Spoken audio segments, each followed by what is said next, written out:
welcome to another Putnam County Library Lunch and Learn. Today we're lucky to have Dr. Annette Gallardo with us, and she's going to be talking about self-care and mental health. Hello, I'm Dr. G. I'm Dr. Gallardo. You can call me Dr. G. And today we're going to be talking about how self-care is important for your mental health. And I do have family care counseling. That is my practice. And I work with women and with men. So this topic applies for everybody. So the importance of self-care in maintaining good mental health. So let's start with that. Welcome to the presentation. So let's do a small reflective activity right now. How many of you feel that you prioritize self-care in your daily lives? That is important to you. So just think about it. And if self-care is important for you, yes or no. Then at the end, you'll tell me if you really believe it's important. Okay, let's do the next one. Do you believe that self-care is important for maintaining good mental health? So right now, you guys don't know the answers, but you just think about it, yes or no. And what will be barriers that hold you from being able to take care of yourself? Okay. So what is mental health? What is self-care? Sorry. I'm going to read this and then I'll explain. Take time to do things that help you live well and improve both your physical and mental health. Self-care refers to activities and practices individuals engage in to maintain and improve their overall well-being. And it encompasses various aspects such as physical, emotional, physical, and spiritual health. So it's easy to talk about self-care, but I'm going to give you examples so it's easier for you to remember and to see how important it is. So I'm going to do a comparison, and I'm going to use actually a comparison with a car. It's a metaphoric comparison. So it's going to be a car and self. So we think about a car. When you think about a car, you have to take care of that car. You have to change the oil. You have to do tire rotations. You have to maintain the car, right? Usually women, it's not like we do a lot of that, but we know that that needs to be done. So if we don't take care of that car, what's going to happen to the car? What's going to happen is that it's going to go, it's going to break down. It's not going to have problems.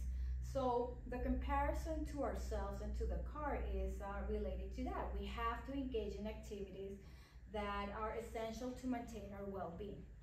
So when you have to remember having self-care and taking care of yourself, that's a good metaphor that you can keep in mind about yourself and the car.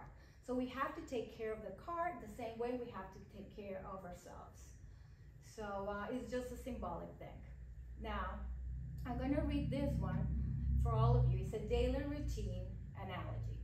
So we're comparing between self-care and daily routine. How important is self-care and daily routine? So I'm going to read it for you. So a daily routine. Describe self-care as a daily routine, similar to brushing teeth or taking a shower. Just as we take care of our hygiene to stay clean and healthy, engaging in self-care practices ensures that we're nurturing our physical, emotional, and mental health.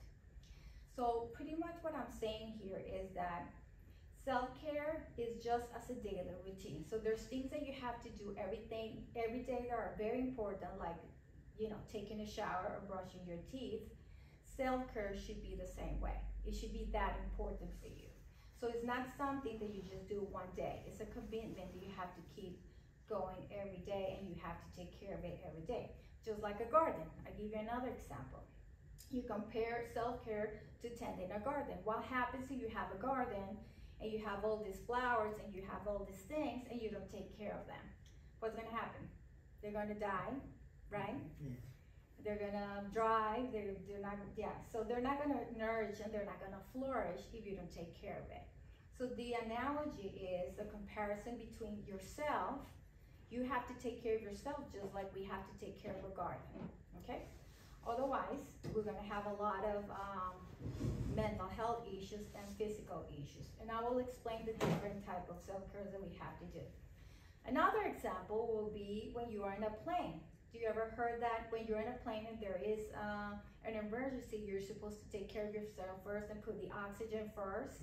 Okay, so why do we put the oxygen first for us if we're in an emergency? Well, because we need to take care of others if we're okay. So if I'm in a plane and I cannot breathe, I'm not going to be able to attend to others. So the same thing for our regular life. If we take care of ourselves, we're going to be able to take care of our loved ones. Okay? So it's all about ensuring our well-being so we can be there for others more effectively. So that's are some examples of self-care. So the first one was car and self, then self-care in the daily routine, and then the next one was the garden and self-care. So when you tend to forget, oh, I need to take care of myself, you can remember these easy examples, okay? You just keep them in your mind. All right, so that will be that. Let me go, slide 6. Okay, so let's go over some examples of self-care. So what is self-care? Really think about self-care as self-love, okay? That's really what it is. So physical care, taking care of yourself, like for example, exercising. So physical, our body, could be exercising, nutrition, and sleeping. Remember that when you're gonna be deciding what type of self-care you're gonna be doing, you have to think about what is based on your needs and based where you are. So what that means is, where is it that I am right now? I never exercised before, so I'm gonna go and join a gym and do like heavy weights? No. Probably I'm gonna start, you need to start where you are at the moment. So you can start like walking, doing things. I'm gonna give you more examples of that. But you have to start where you are. So just because something works for somebody else doesn't mean that it's gonna work for you. Okay, so exercising, nutrition, the same. The diet that you may work for you doesn't mean it's gonna work for somebody else. So that is something that I see, that when people try to take care of their self-care, they start mimicking what her best friend is doing, or what such and such is doing, or the YouTube that you see that they say all these great things are working, and then you start following that and that doesn't work for you. And it's because it's probably too advanced, or it probably just doesn't apply to you. That diet doesn't work for you, but something else will. So you just have to find out what is it that works for you based on your needs and based on your body. Sleep is something that everybody should follow. Sleep hygiene means you go to bed at the same time and you get up at the same time, including holidays, including if you don't work or anything like that. Sleep is extremely important because sleep, what it does, it regulates your emotions, and it's very important for you to sleep. So that applies for everybody. Everybody should make sure they sleep. Okay, so yeah, so make sure self-care goes on your own. You go where you start. Define your own identity of when you decide to take care of yourself and love yourself, because everybody's different. So you will start doing a little self-discovery. You start discovering, well, what works for me and what doesn't work for me, okay? So now we go into emotional self-care. These are things that we can do to take care of our emotional part. A lot of times we forget that our emotions are important, so we need to use tools to help us out. One of them is journaling. So it's writing down your feelings, your emotions. Journaling is very powerful. Everybody can do it. Something that I recommend is reflective journaling. So it's really writing down how you really feel from the inside, okay?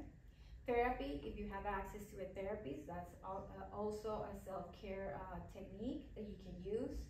And spending time with loved ones and family, if that's possible. Something that I want to say about that is that spending time with loved ones doesn't mean that you want to spend time with people that are toxic. So friends or family, but people that you feel recharged, okay? That's part of self-care. If you love yourself, you're not going to be around people that are toxic and they don't help you. So you have to kind of clean the garden that we were talking about, and find people that actually support you, that you feel recharged after you talk to them. So you have to guard your heart, pretty much. So that doesn't mean you just have to go and talk to everybody or go to everybody, even if it's people that are hurting you. You definitely don't want to do that, because that wouldn't be self-care. Okay, psychological self-care, setting boundaries, learning to say no to commitments that overwhelm you, and setting limits on time and energy. So psychological self-care, setting boundaries means no, I cannot do it today. I cannot help you to do certain things if you feel that you cannot do it. If you already have so much stuff to do, if you don't feel like you can do something or help somebody, you can say no, and that's perfectly fine. What I see a lot is that, well, I want to be a good person, so I say yes to everything, and I want to help everybody, and I want to do this for my neighbor, I want to do this for the other, I want to do this for my aunt, and then at the end, you're so overwhelmed that it affects your psychological well-being. So saying no, it's okay. Mindfulness is a way of meditation. I don't know if you guys are familiar with it. It's not like the typical meditation, but it's being in the here and now. And positive self-talk. You want a positive self-talk. You don't want to self-criticize and things like that. Something that you want to think about all of this is that mindfulness, positive self-care are learned skills. Okay?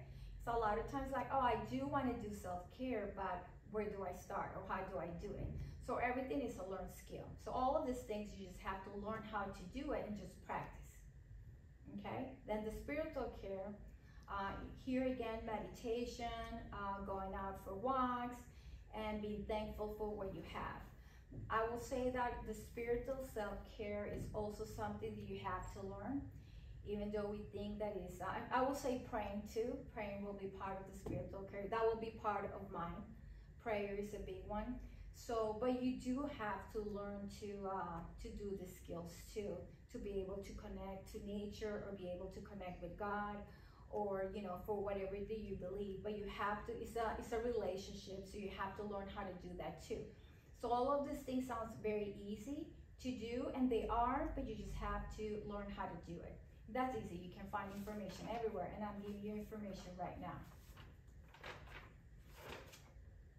All right.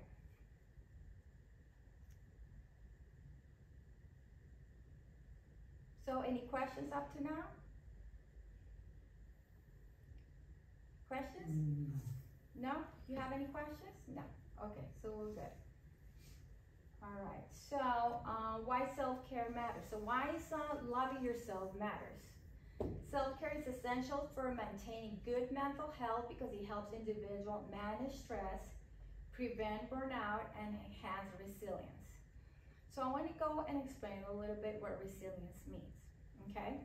So it's important to take self-care because it will help us with stress, to prevent burnouts, and resilience. So resilience is something that is how do we bounce back? Let me go a little bit over that. Oh yeah, this one is first. Okay. So resilience is when you have a problem in life and it's a difficult situation.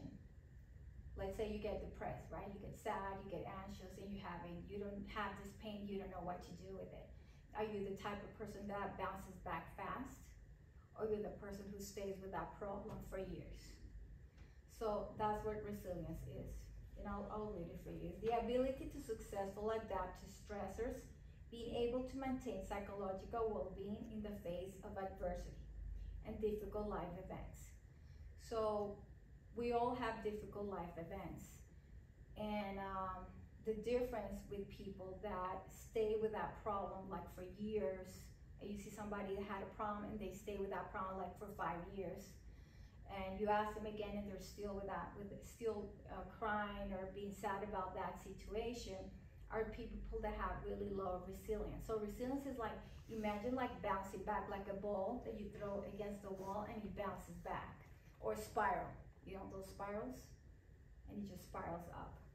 So how do we gain that? Well, we gain that with self-care, with self-love. People that love themselves are able to bounce back from an adversity faster than other people. So I'm going to use an example here of a tree. Just imagine a tree. Like if you see the trees when there's a lot of wind, and they just move like this. And it's like there's lots of wind, and you see the tree like almost going that way, almost falling or breaking, but it just bounces back and comes back.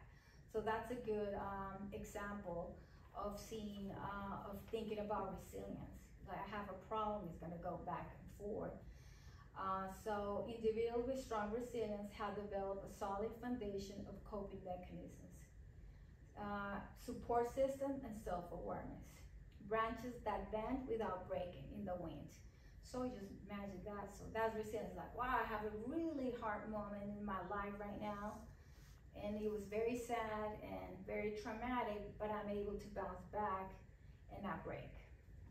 Another one is to compare people that exercise, like athletes that exercise and they have endurance, so they can run and they have endurance, and so they don't, when they get hurt, they recover really fast. So the spiral and the bouncing back. Let's see, lifeboat example 2. If you're in a boat, then the lifeboat is the one that holds you and carries you until the whole storm is over. Hello, coming in. So I'm talking about resilience and self-care. So I was giving some examples. I was doing already the examples of lifeboat metaphor about resilience. So when we have resilience, bouncing back, the spring, lifeboat, if you're in a boat, you get in the lifeboat is just holding you while the whole water passes and the storm passes, it holds you there. So that's the tool strategies of the emotional turmoil. And those things could be like social support, setting realistic goals, meaning in life. So when we do self-care, that is self-love, these are the things that grow. Okay, resilience. All the tree that we talked about, the athlete that is training and have endurance. The next one, I'm going to read it because this is one of my favorites. Growth in nation. Resilience can be understood through the process of growth and renewing nation. Just as plants can flourish in adverse conditions by adapting to their environment, individuals can cultivate resilience by embracing challenges as opportunities for personal growth. Like seeds that sprout for fertile soil, resilient individuals can thrive even in the face of adversity, drawing strength from their experiences. So I really like this one because this is, you have that life event that was very difficult, that it was dark, you felt you just couldn't, you thought this was like the end of the world, like that pain. But then it's a renewal because you use that experience to learn something that happened in your life, you have self-awareness, and then it turns out to be something positive. So I really like that one. So you draw strength from the experience. So you had a bad experience, you learn about it, and you get strength for it. So actually those are events that they're really hard, and you learn a lot from them. This happens a lot when people have like a tragedy in their families or something really bad happens, and they start like developing this spiritual connection to God, or start taking care of themselves, like drastic life changes. Journey of recovery is another one. Resilience can be viewed as a journey of recovery and transformation.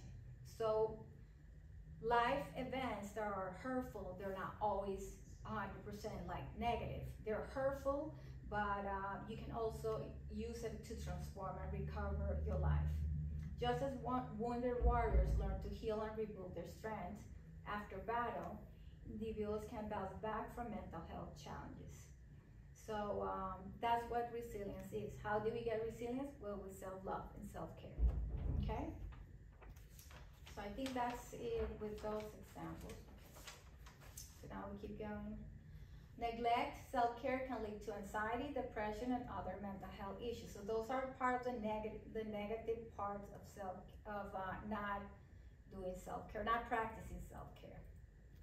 Stress management, balancing responsibilities. Women in this age group often juggle multiple roles, including career, family, and caregiving. Engage in self-care activities such as meditation, exercise.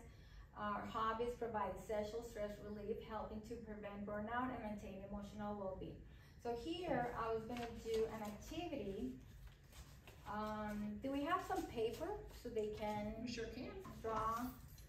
Okay, so while we get the paper and the pen, I want you to think about multiple roles.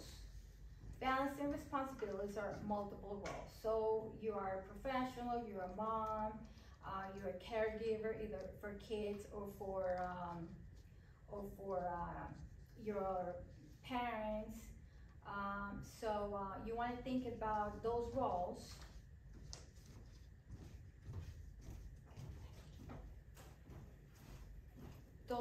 And which one is the one that you're really concentrating the most?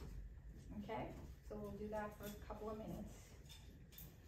So what are the primary roles and responsibilities you currently juggle in your life? Just go ahead and write down. You don't have to share unless you want to.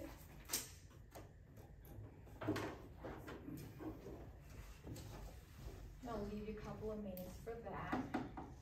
So it will be, take a few moments to reflect on your own experience with balancing responsibilities. So consider the roles that you juggle in life. Career, family, caregiver, personal interests, pets. They're a role in our lives.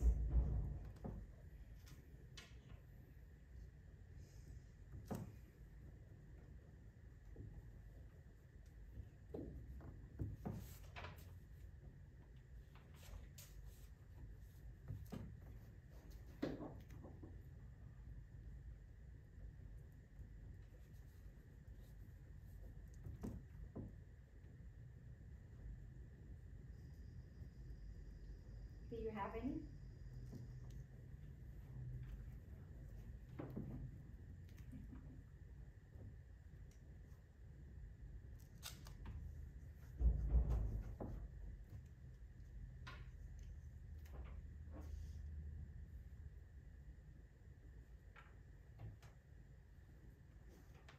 Done? Okay. Anybody wants to share something or no? They're not gonna record that, so.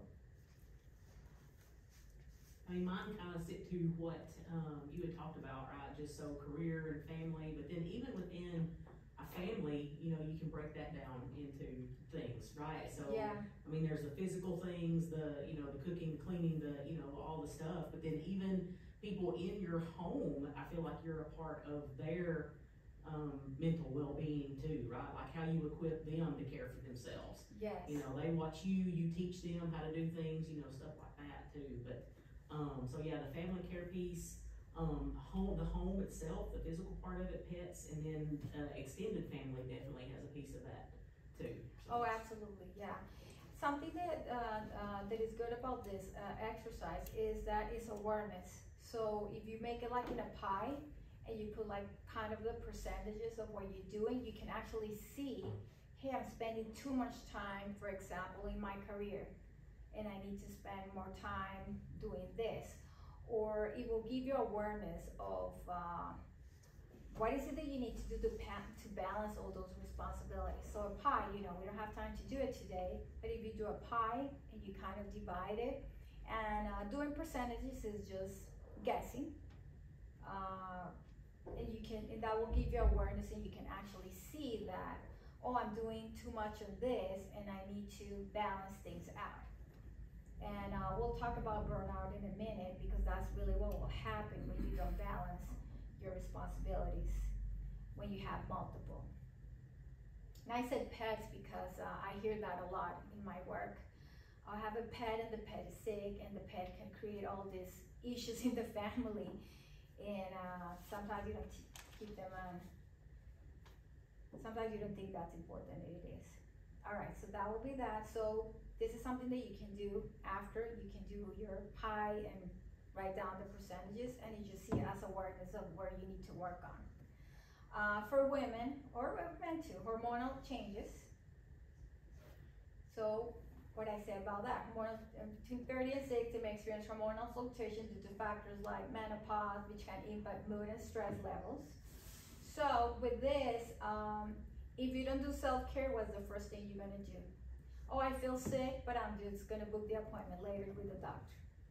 Oh, I feel that there's something wrong, but I'm gonna postpone that appointment because I have to do You got your pie where going to the doctor is very small, so you don't take care of yourself. You wait years to go to that doctor.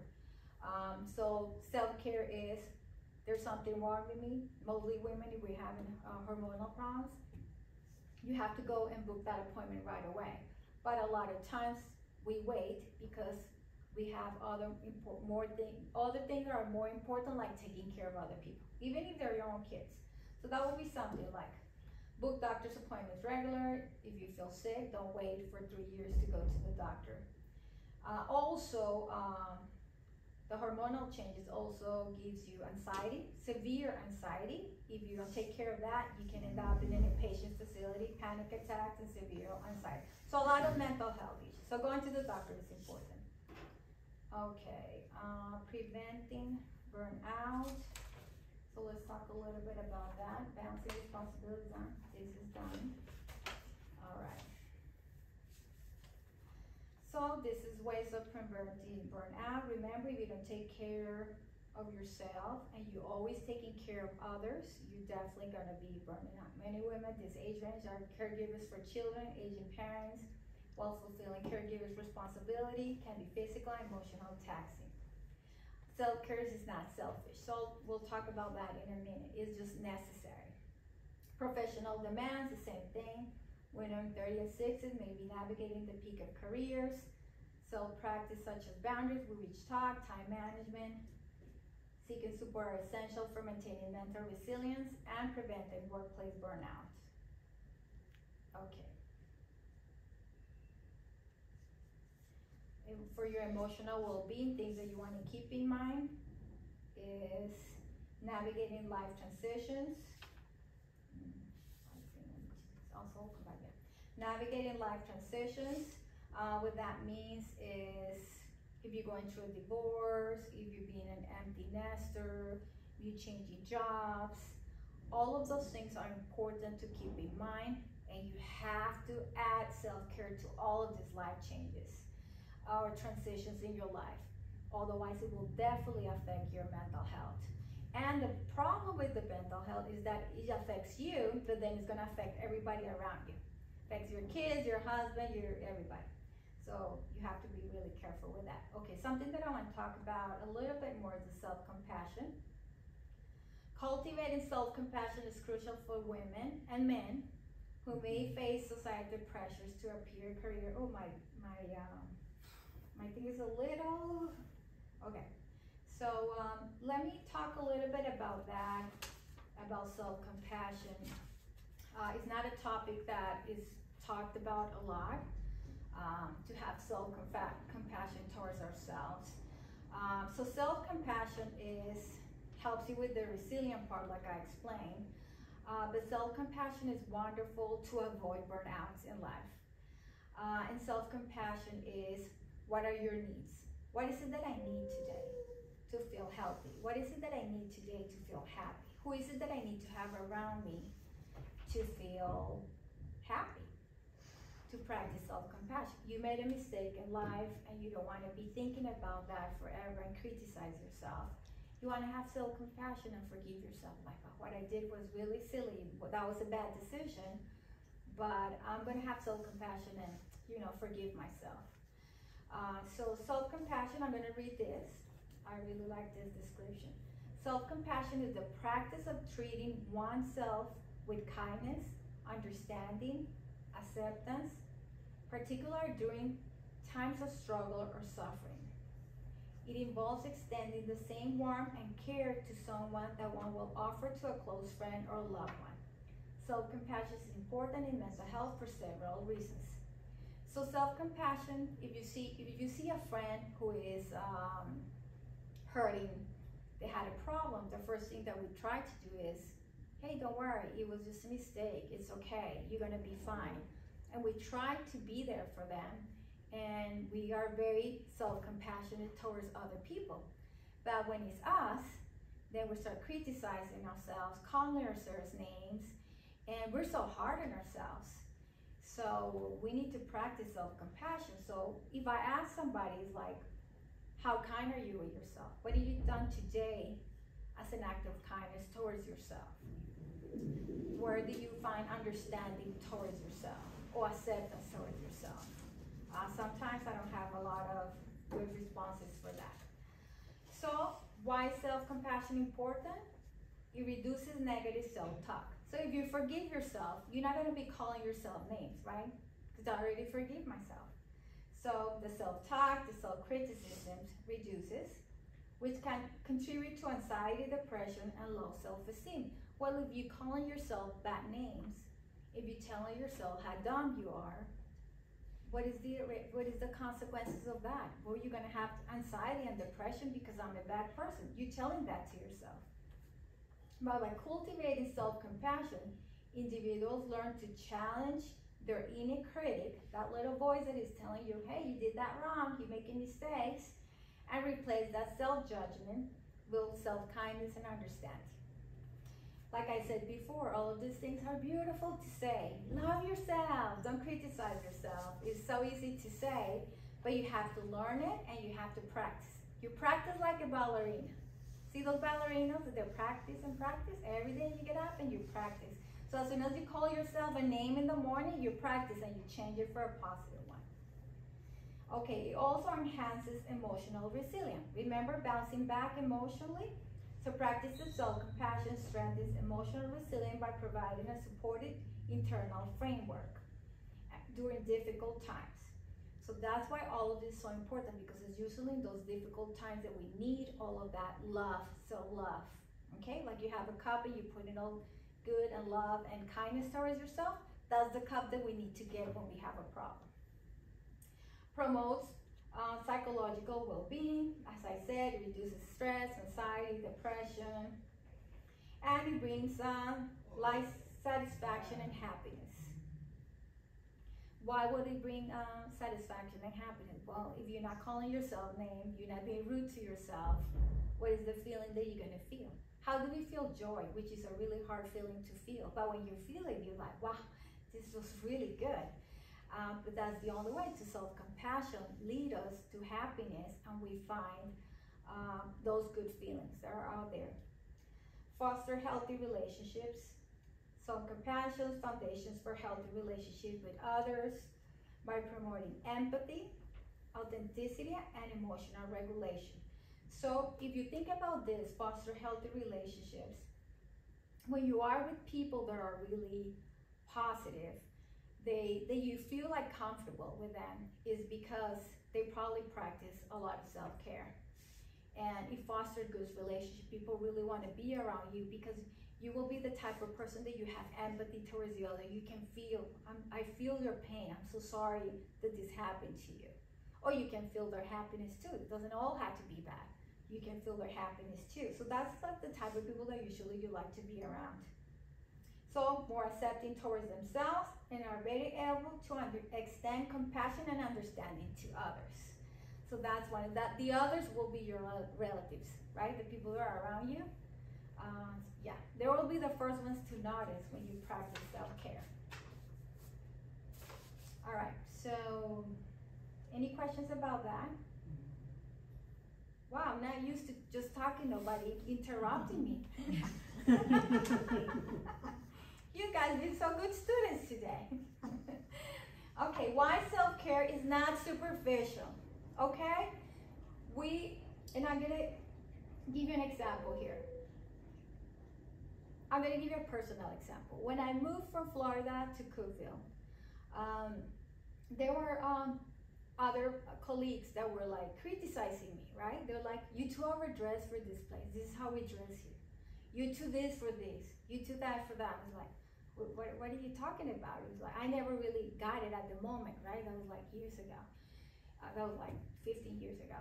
So what happened was that, and then I started working, and I was able to build a practice really fast. You know, I've always been blessed. I always had more work that I can handle. And so nobody could understand how the outsider was able to, you know, just get a lot of clients that wanted to see me. And the reason for that, it wasn't because the superficial things, right? They thought, oh, Dr. Yi wears a pretty lipstick. That's where she got people. You don't choose your provider because of that. You know, that's superficial. You don't choose your doctor based on something so superficial like that, right? What it was is that I always practice self-care, always. Something that I learned from my mother is to practice self-care. So part of my self-care will be things like that, you know. Self-care, we'll talk about the holistic part and things like that. So people think that self-care is superficial, that is just spending money in the expensive spa and the hair and all those things, right? And it really wasn't that. I was able to have to build a clientele fast was because I do a lot of self-care. So what did that mean? Internally, I have a lot of self-love. That means I have empathy, I have compassion, I have understanding. So people can feel that because that's what's coming out of me. It wasn't the external things that others were seeing, right? The pretty lipstick, I just call it the pretty lipstick. It wasn't that, it was self-care that I practiced, right? So let me give you another example. If you're gonna go and visit a friend, right? And you go to your friend's house and you walk in and the house is all dirty, full of dog's hair and cat's hair all over the place. And you sit there and your friend doesn't even have a glass of water to give you. And that's the visit you have with your friend. But then you have another friend, right? That's friend number one. Friend number two is, opens the door, hello, how you doing? The house is clean, and she has flowers, and then she even baked cookies for you. Which one are you gonna want to visit? The first one or the second one? The second one, right? And it's why? Because it's welcoming. It's welcoming. You feel welcome, you know? Yeah, she took care of you. She picked up all her stuff because I was coming. That makes me important. She even baked cookies for me. So of course I want to go there, right? So self-cares are the cookies and are the cleaning. It's like I radiate that. So when you do self-care and your self-love grows, you practice, right? It doesn't just come, you practice and it grows, then you become the friend number two, the ones that you're like, yeah, I feel so welcome. I'll come next week again and visit you, okay? All right, so why self-care is not superficial, holistic wellness. Self-care extends beyond superficial practices. It encompasses holistic wellness, addressing physical, emotional, psychological, and spiritual. We talked about that. It's not about just pampering oneself, but about nurturing a deeper sense of self-awareness, self-compassion, and resilience. So that's what self-care is. Awareness, what's really happening. How do I really balance my life? How do I really take care of my health? Okay, self-compassion and resilience, the bouncing back. So it's not like I need to go to this super expensive spa, because you can go to that expensive spa 100 times. If you really don't go deep into this and inside of you and your feelings, nothing's gonna happen. So there's a lot of people that do that, nothing's gonna happen. Self-preservation. Prioritizing self-care is an act of self-preservation. Allowing women to sustain their mental health, relationships, overall quality of life is a proactive approach to wellness to empower women to advocate for their own needs and boundaries. So it's self-preservation. Okay. Not selfish, but necessary. So, like I said, contrary to the misconception, we'll go over the misconceptions later on, that self-care is selfish. It's an act of self-love and self-respect. So self-care is not what is sold in social media, is not what a lot of people thought, and it's not like the people that were criticizing me was. It was like self-care is not because I like a lipstick, or I wear my hair a certain way, or I wear high heels. Yeah, I'm 5'1", I wear high heels sometimes. I like to look a little taller. Like today, I was like, I want to look taller for you guys. So, that's my self-care? Not really. My self-care is inside. Those are just superficial preferences. But with the superficial thing and without, the self-love is there. See what I mean? The problem is that sometimes people try to believe that they're going to have self-care and self-love, but just doing the superficial part, and it doesn't work that way. Okay, let's see. All right, so let's do another little activity here before we continue. Okay, so just write down a little example, or just a couple of them. How do you typically respond to yourself when you're facing a difficult situation or experience emotional distress? So you have a problem, you're going through an emotional distress. How do you usually react to that? Not how you're supposed to react to that now that you learn all of this, but how do you usually react?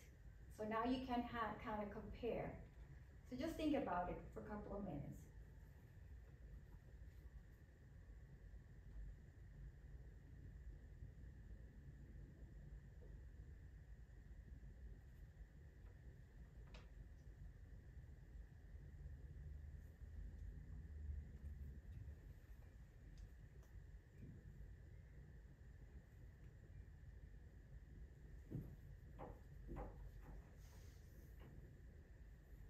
Okay, this is another one that is important. Oh, you're not done yet. I'll wait.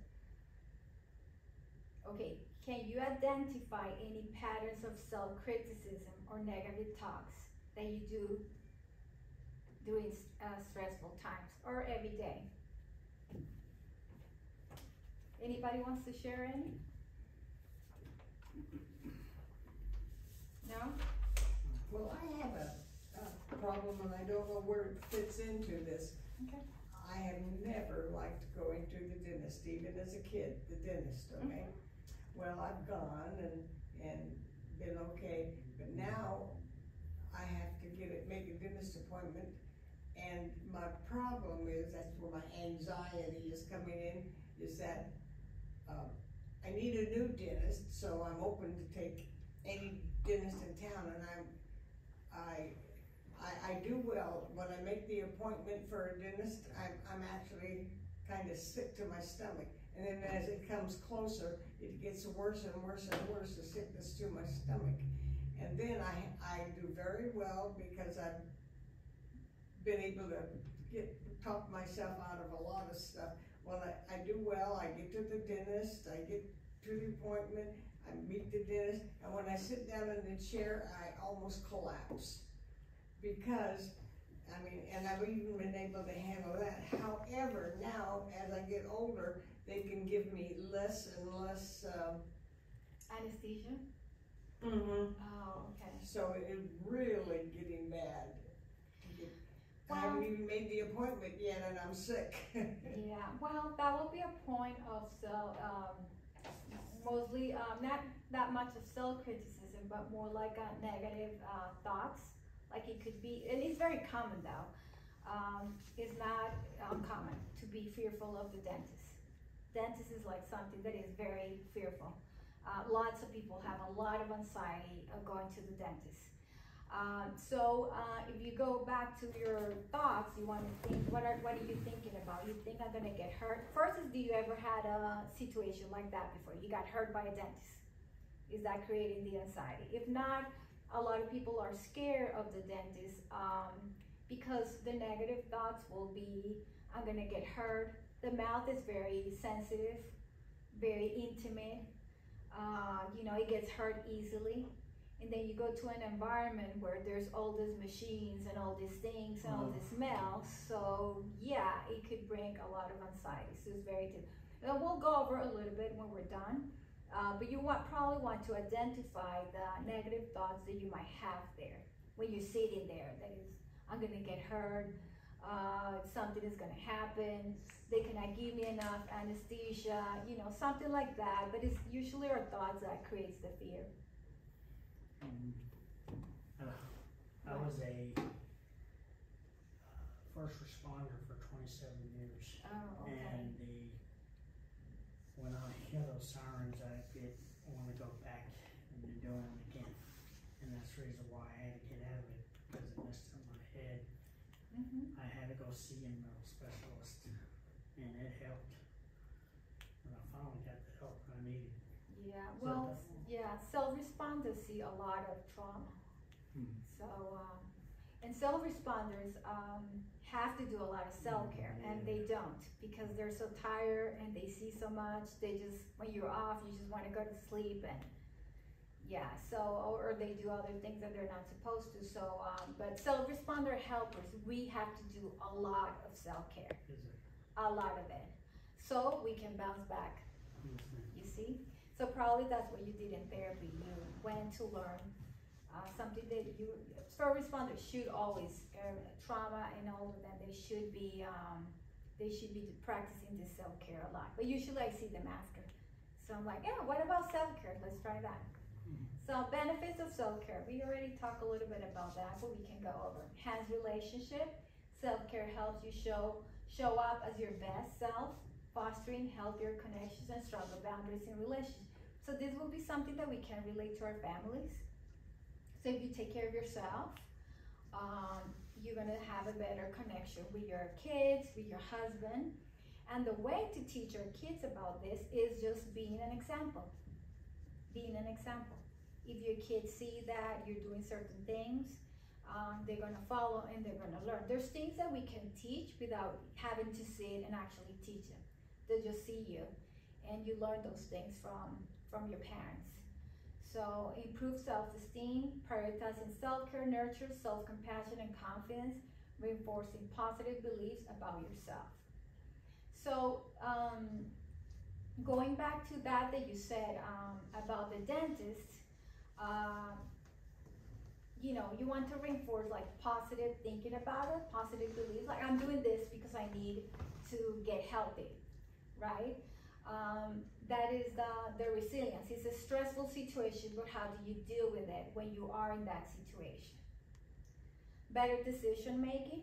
Self-care boosts mental clarity, emotional balance, and intuition, leading to more thoughtful and aligned choices.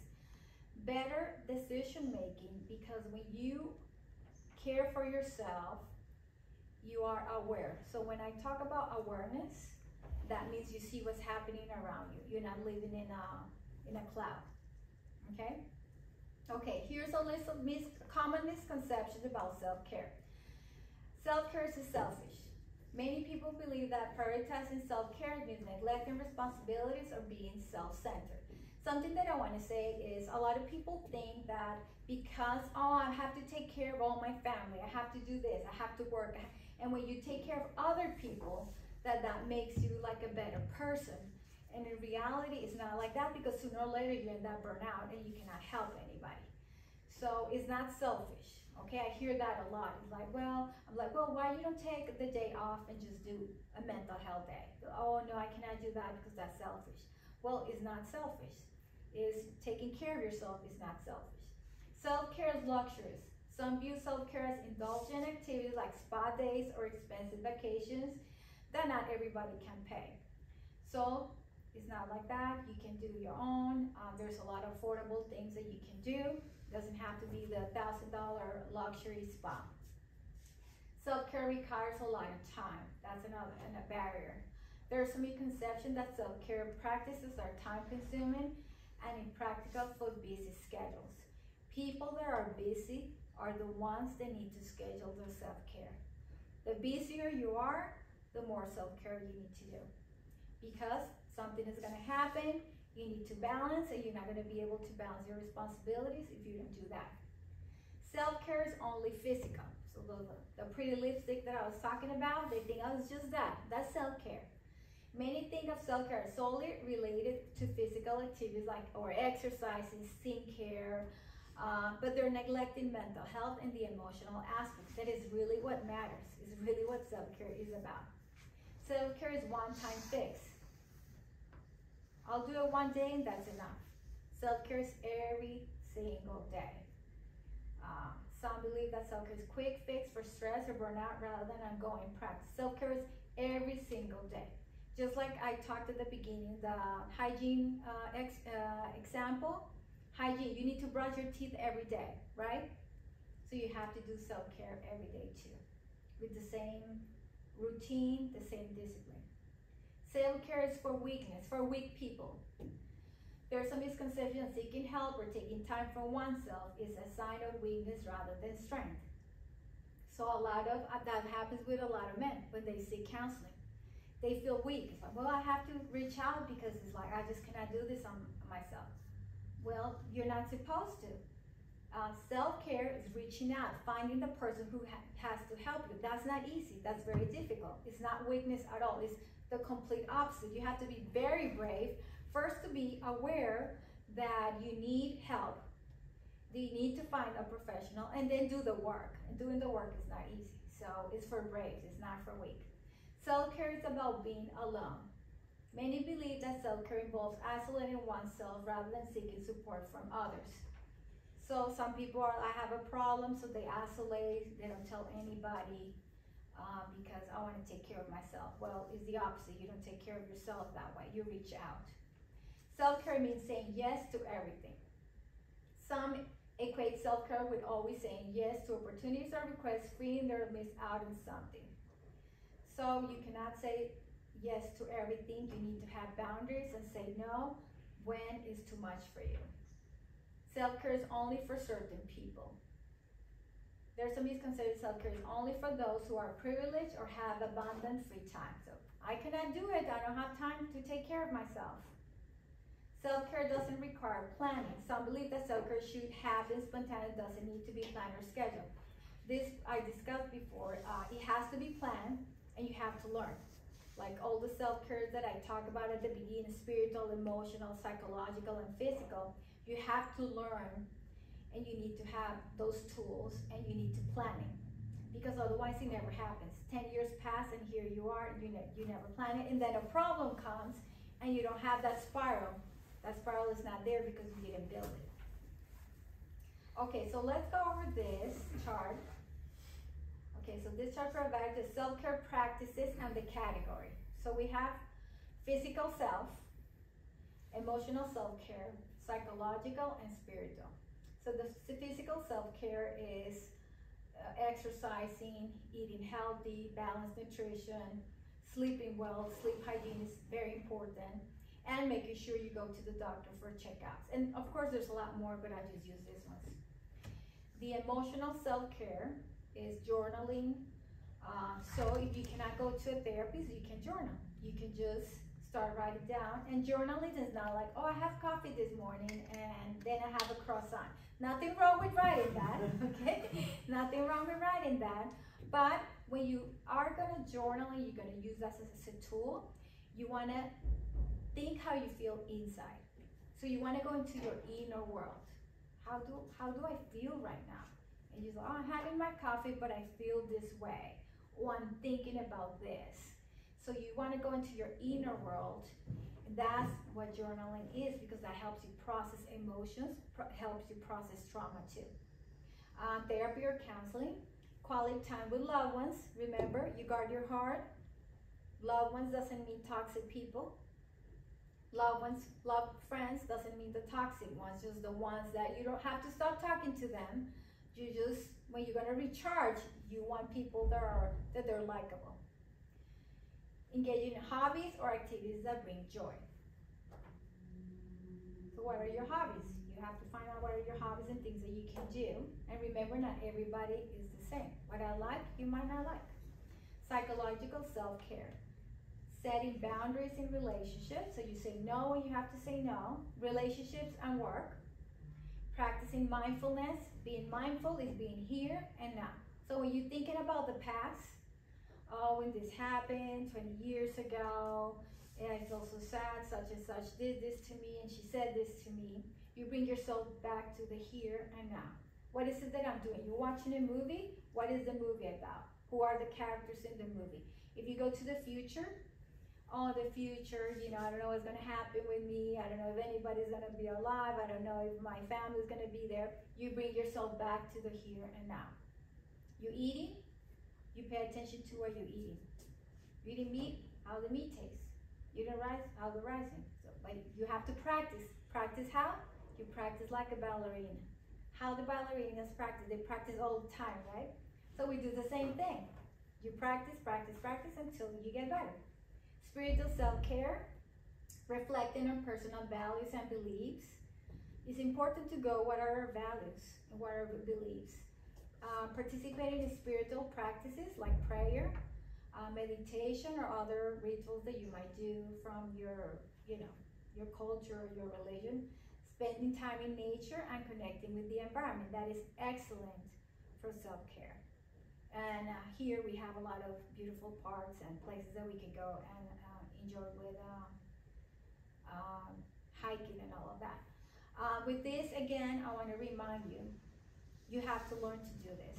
It's a skill, and you have to practice, practice, practice, okay?